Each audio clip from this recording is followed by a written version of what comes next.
We are over the Deion Sanders conversation. We done with it. We didn't broke it down. We didn't analyze it. We didn't said it from every different angle and all of this other. We over it. Listen, the guy is saying a bunch of dumb shit. Let's just say what it is, right? Anything for a level of clout. But let me ask y'all some serious questions. What school is allowing Charleston White to come in and speak? What principal is saying this is okay? What school board members is saying this is okay? What parents is lined up saying, I want this man who said all these things and done all these things for clout, shop jock, etc., etc., etc. What parent is signing off and saying, this is exactly the type of man, the type of individual, the type of citizen, this is who we want to come speak to our kids? Better yet, what's the message? What's the message? After we done broke down and analyzed everything else that he done said, what is the message? Somebody go get somebody right now and ask them, what would his message be?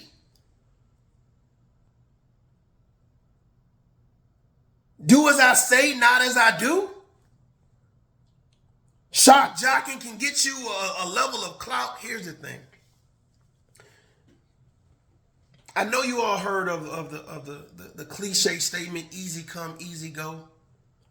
And I do believe that the same way and the same energy that you promote, the same karma that you push out, all that stuff is going to come back to you, and it's going to really stop you, like really hinder you in reference to your livelihood.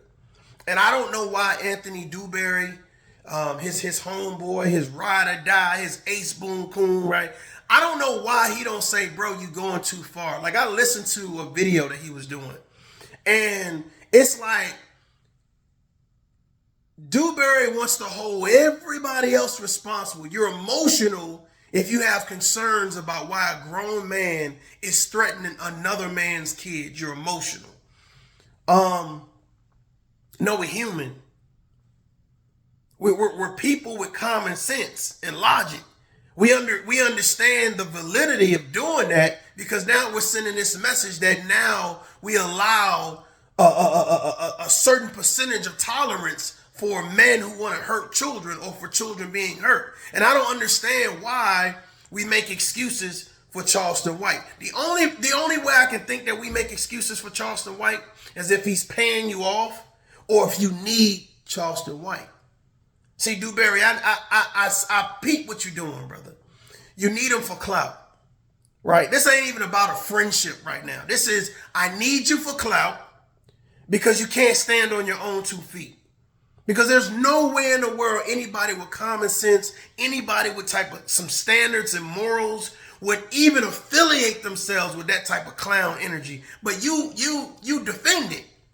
I watch you defend Charleston White against some of the most heinous things that he could possibly say. All for the reason to want to gain fame. But at what cost? The cost of your dignity, the cost of your respect. I see a lot of guys, like, they're always talking about, like, being a real man and what men should do and what we should do in the community. And I'm just like, dude, y'all not of the community and you're not for the community. You're for yourselves. You're for yourselves. The things that's being said, the things that's being said, we all know they're wrong.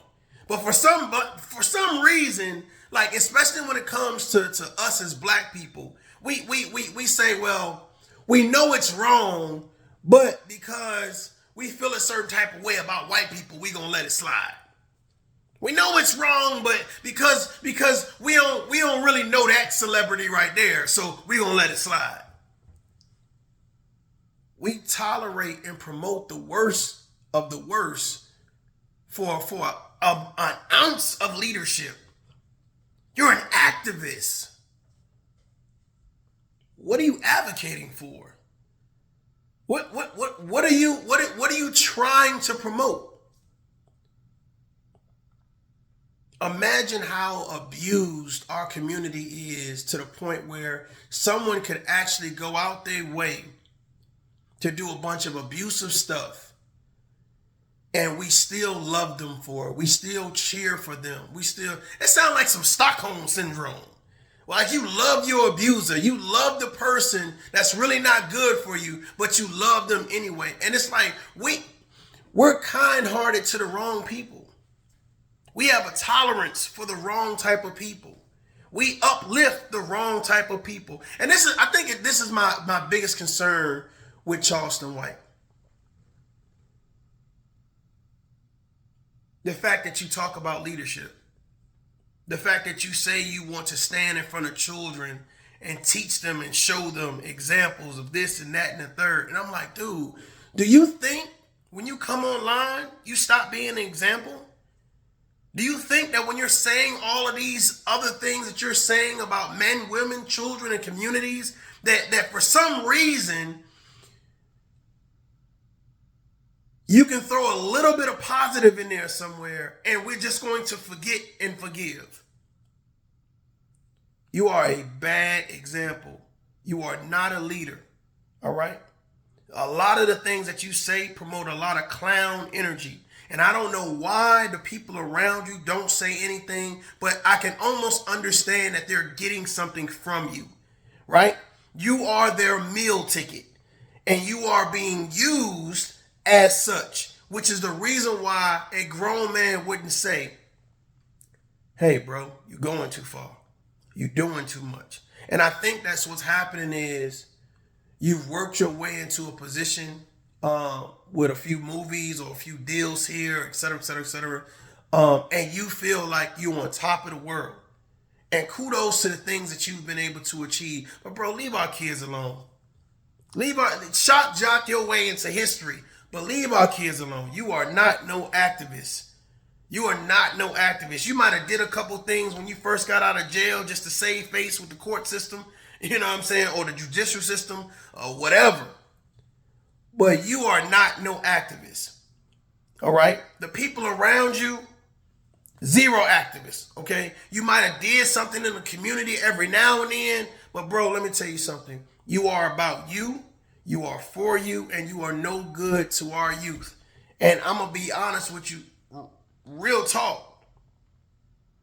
What you do is dangerous. For children, for teenagers, for anybody to follow in your footsteps would be disastrous. Okay? Morally, mentally, emotionally would be disastrous. You are getting away with things because obviously there's a bigger plan for you. Obviously the man upstairs, he has a bigger plan for you. But I'm telling you right now, bro, you walking on thin ice. You walking on thin ice, and you are putting everybody around you at risk. You might not care about yourself, but here's the thing. Leave our kids alone. You're getting your 5 minutes of fame, brother. Run with it. Do something good with it, but leave our kids alone. All right? I don't know what school said it's okay for you to come speak to the kids because I don't know what lessons you could be teaching them. You're almost 50 years old, bro. The way you carry on, to be honest with you, it's shocking. It's appalling. You say that rapper's the problem. You say Sexy Red. You say, hey, this guy, that guy. And I'm just like, well, they ain't saying that they activists. They ain't saying that they want to be role models. They ain't saying, hey, I'm going into the school to talk to the kids, talk to the youth. And I'm just like, talk to them about what? What are you building? What are you trying to do? What's the end state here? You're promoting nonsense. You're preaching nonsense. And I think that we're so accustomed to hurting and disrespecting one another that it's like we turn the other cheek or we act like we didn't hear what we heard. No, we heard it. We heard it. And if you guys don't care about yourself and it is what it is, and da-da-da-da. But here's the thing, man. We got enough things right now challenging our kids. All right? We got abusive parents out there, hell, if they're around. All right, we got police brutality, we got drugs, we got abuse, we got all of this stuff going on that challenges our youth. And we're saying that the best thing we can do and the best example we can give our kids is letting someone like Charleston White into the school system to speak to them. Well, what's the message? What are they about to learn from Charleston White? What are they about to learn from Dewberry? Birds of a feather. Or should I say clowns of a feather? Because what they promote is a lot of clown energy. All of this laughing and acting like whatever he's saying is so philosophical. And I'm like, dude, this broken clock mentality of, I'm right at least twice a day. I'm right at least twice a day and I'm going to say something. And it's like, dude, what you're saying is not monumental. It's not monumental. It's just that there's a lot of broken and hurt people out there, and they love to rally behind the most trash ass leaders they can find. As long as they can say something, as long as you read a book and you're able to regurgitate some of that knowledge. But see, what you've done is you studied black people.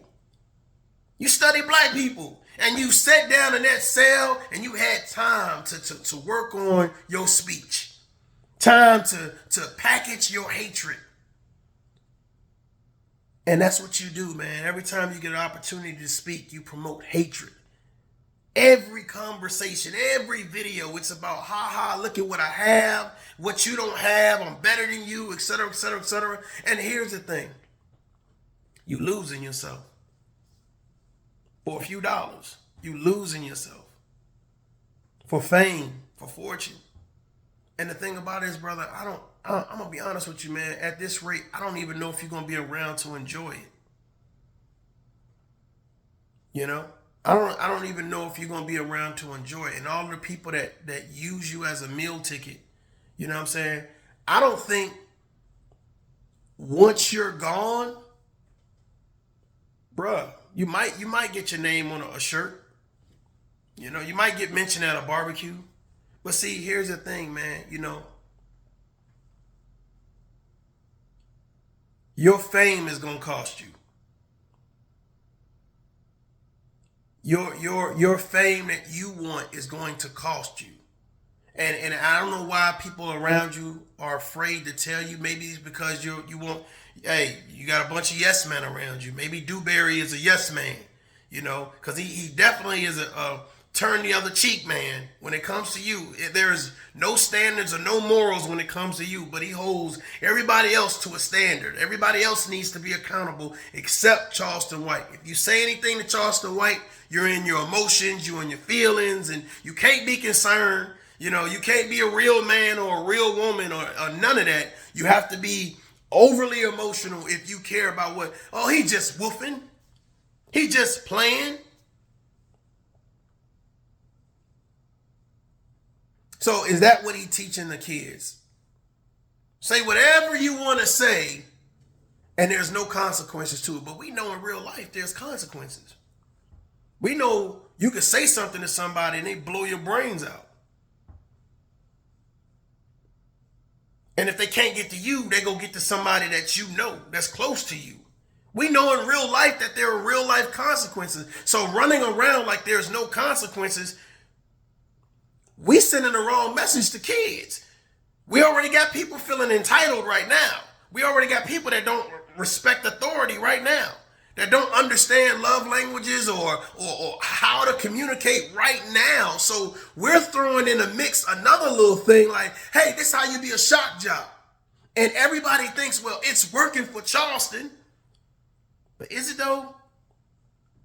Is it?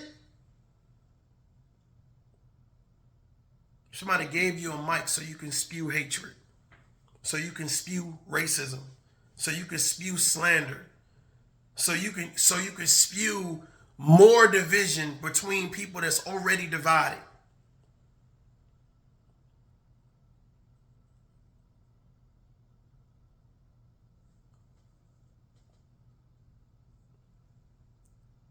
I really would like to know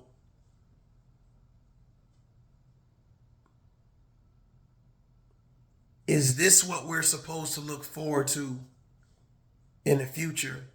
A bunch of shock jocks running around saying and doing anything and then promoting it as it's a character.